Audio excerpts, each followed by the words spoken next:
Assalamualaikum warahmatullahi wabarakatuh. Alhamdulillahirabbil alamin. Assalatu wassalamu ala asyrafil anbiya'i wal mursalin wa ala alihi wa ashabihi ajmain. Para pemirsa kajian stilistika Al-Qur'an yang dimuliakan Allah. Kembali kita lanjutkan kajian kita tentang keindahan gaya bahasa Al-Qur'an dan makna di balik keindahan redaksi yang Allah hadirkan dalam kitab sucinya. Kita masih bicara dalam rangkaian ayat puasa, yang kali ini kita ambil judul puasa dan doa dalam qada. Yang kita bahas surah Al-Baqarah 186. Kita baca ayatnya.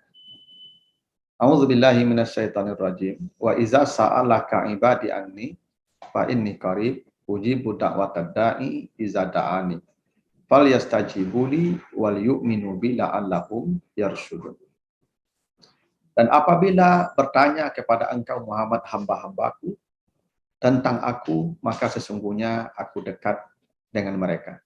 Saya jawab doa orang yang berdoa kepadaku dan hendaklah mereka berjinak-jinak denganku dan beriman kepadaku, mudah-mudahan mereka mendapat petunjuk. Menarik kita cermati ayat ini, karena ayat ini bicara tentang doa. Padahal ayat sebelumnya tentang puasa. Faman syahida minkumus syahra falyasum. Ayat setelahnya juga tentang puasa 187. Ya.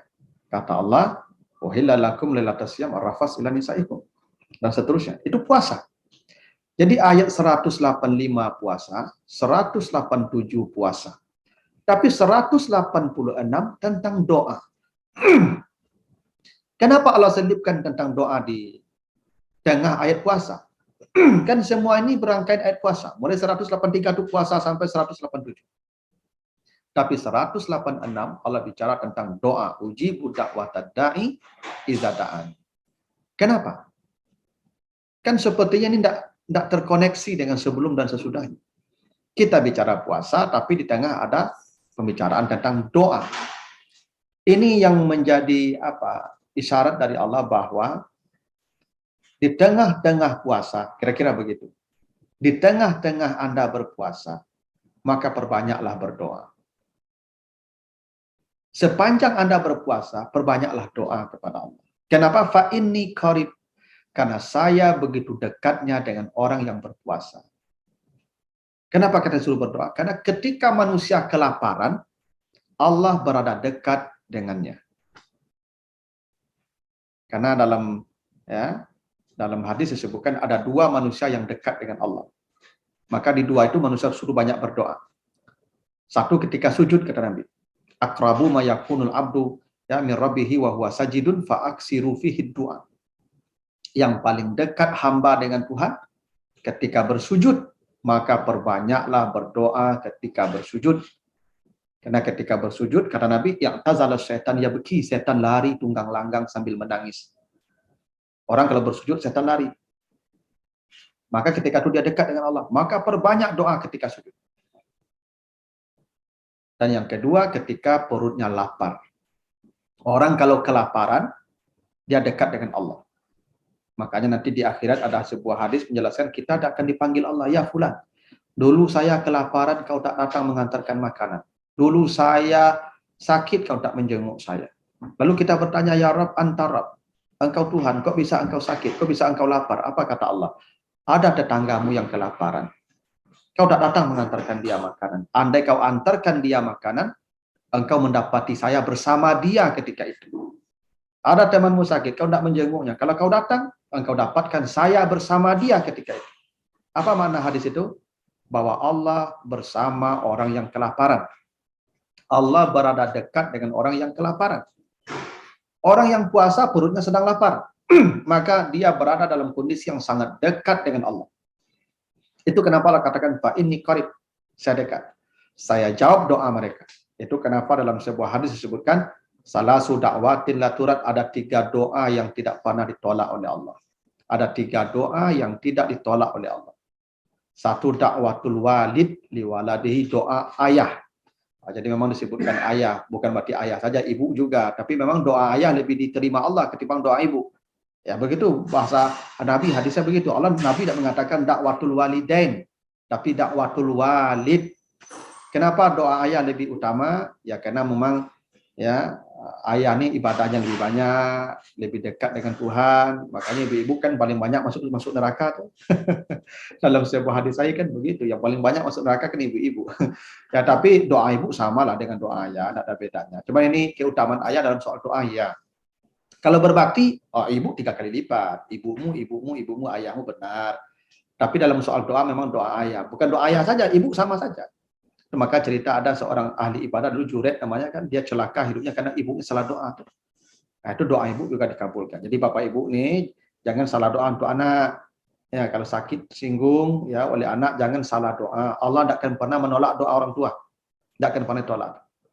Yang kedua dakwatul mazlum, doa orang yang dianiaya. Kalau ada orang dianiaya, dia angkat tangan ke langit mendoakan celaka bagi yang menganiaya, tinggal menunggu waktu saja celakanya. Itu percayalah. Dan itu dijamin Allah di surah An-Nisa 148. Coba nanti dibaca.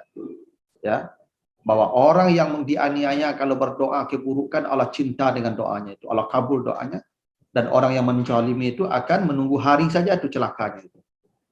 Dan yang ketiga, dakwatus shaim hatta yuftir, doa orang yang berpuasa sampai dia berbuka. Jadi selama dia berpuasa menahan haus lapar, dia selama itu doanya diijabah oleh Allah. Ya, doanya diijabah oleh Allah ketika dia berpuasa. Dan puncak doa diijabah itu menjelang berbuka. Ya, menjelang berbuka itu puncak doa diijabah oleh Allah. Karena di menjelang berbuka itu manusia berada di puncak lapar dan puncak haus. Makanya doanya diijabah oleh Allah.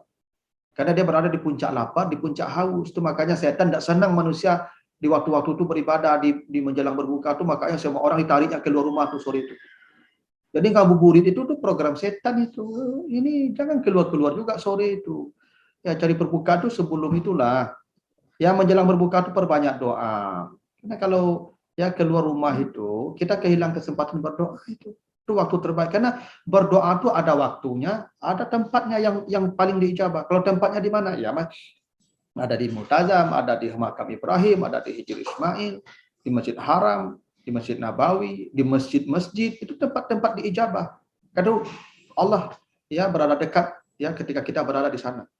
Ada waktu-waktunya, kapan waktunya? Di penghujung malam. Karena kata Nabi, Allah turun ke langit dunia di sepertiga malam menanti doa orang yang berdoa. Ya, ketika hujan turun, ya, kemudian ketika selesai salat. Nah, salah satunya ketika hendak berbuka itu, di puncak lapar dan haus saat puasa itu, ya di saat akan berbuka itu, maka perbanyak doa di waktu itu. Tapi hebatnya coba perhatikan, kata ad-da'i. Ad-da'i itu isim fa'il namanya. Dia fi'il yang mu'tal akhir, kata da'wah. Harusnya kata da'i itu pakai ya, ad-da'i. Karena kaidahnya kalau isim fa'il yang mu'tal akhir, kalau dia nakirah indefinite, maka dia tanpa ya, da'in, qadin. Tapi kalau dia dikasih alif lam ma'rifah, maka dikasih ya, al-qadi, harus pakai ya. Ad-da'i, harus pakai ya. Kalau dia tidak pakai alif lam, memang tidak ada ya, da'in, qadin. Tapi kalau pakai alif lam harus pakai ya. Ad-da'i, al-qadi, itu ketentuan bahasa. Pertanyaannya, kenapa ad-da'i dibuang huruf ya? Kenapa dipotong huruf ya pada kata ad-da'i? Kenapa tidak dikasih ya? Ad-da'i. Ini isyarat dari Allah. Apa isyaratnya? Hebatnya berdoa di bulan Ramadan itu.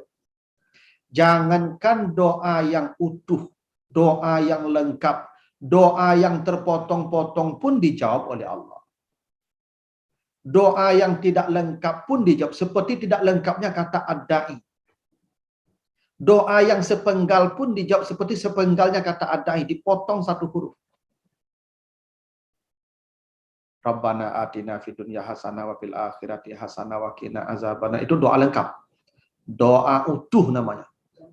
Jangankan doa yang selengkap dan seutuh itu. Ada orang berdoa, tidak jelas doanya. Rabbana atina fid dunya hasanah wa fil akhirati hasanah. Itu pun dijawab oleh Allah. Yang penting dia tahu apa yang dia minta. Walaupun diucapkan tidak utuh. Andai Allah menggunakan adai, pakai ya, harus utuh ucapannya. Rabbana atina fid dunya hasanah wa fil akhirati hasanah wa qina azabannar. Itu adai, doa yang lengkap, utuh, sempurna, jelas, tegas. Ya dulu di kampung-kampung itu kan ada ustadz-ustadz ya yang baru magang jadi ustadz. Ya, ya pandainya mendoa aja, doanya tidak jelas. Tapi kalau nggak ada dia, nggak jadi juga itu makan tuh. Ya. Nah doanya begitu tuh. Rabbana sana, sana. Enggak apa-apa juga, Allah jawab juga tuh. Kenapa? Namanya adai. Doa yang tak lengkap. Tapi dia tahu apa yang dia minta tuh. Dijawab juga tuh. Betapa hebatnya Ramadan itu. Maka Bapak Ibu, perbanyaklah berdoa di bulan Ramadan. Ya, mintalah yang mau dipinta. Yang belum ketemu jodoh, pinta jodoh. Ya, yang belum ada pekerjaan, minta pekerjaan. Ya, yang belum dapat menantu, minta menantu. Ibu-ibu kalau mau minta yang susah cari menantu, di bulan Ramadan minta menantu tuh. Jelaskan bentuknya nih.